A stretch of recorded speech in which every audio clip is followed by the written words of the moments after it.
Hello and welcome to Gardening Advice here at the Old Railway Line Garden Centre. We're going to talk now a bit generally about what you can do in the garden in September. Obviously there has been a lot to do through the summer and there's still ongoing a lot to do. We haven't had much opportunity to get out there really this last few weeks. So what's the main task here, Keith? You stood us here by the lawn products, so I'm assuming the lawn is a big one this month. Yeah, I mean normally through the summer you're just trying to keep the lawn going.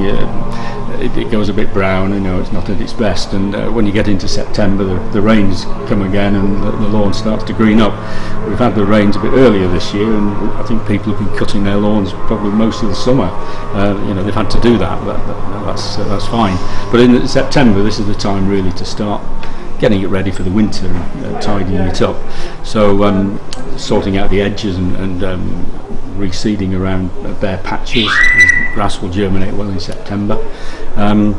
It's the time really to start scarifying and aerating, that physical work that you can do at this time of the year on the lawn just to tidy it up and get all that thatch out.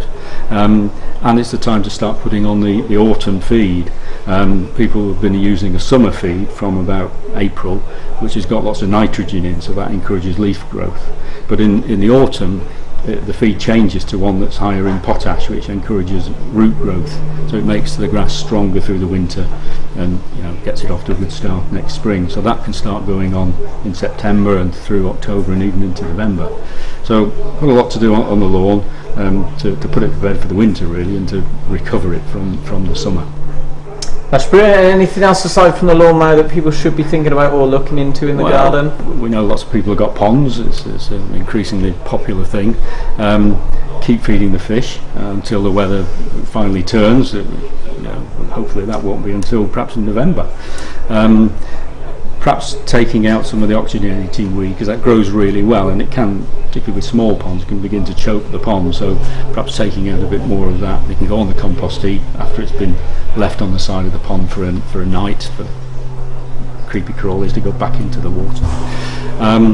And start looking out for the leaf fall, because you want to stop the leaves getting into the pond and decomposing at the bottom. Doesn't do the water quality any good. So either fishing them out or beginning to think about netting for a couple of months through the autumn.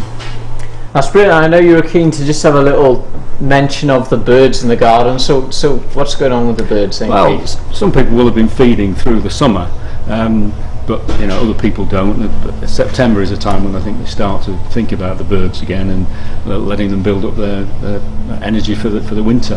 And of course a lot of young birds around, and so they need peanuts and the fat balls. It's high energy food to build up the reserves for those difficult winter months to come. So start feeding the birds again. Yeah. That's brilliant. Well, thanks very much, Keith.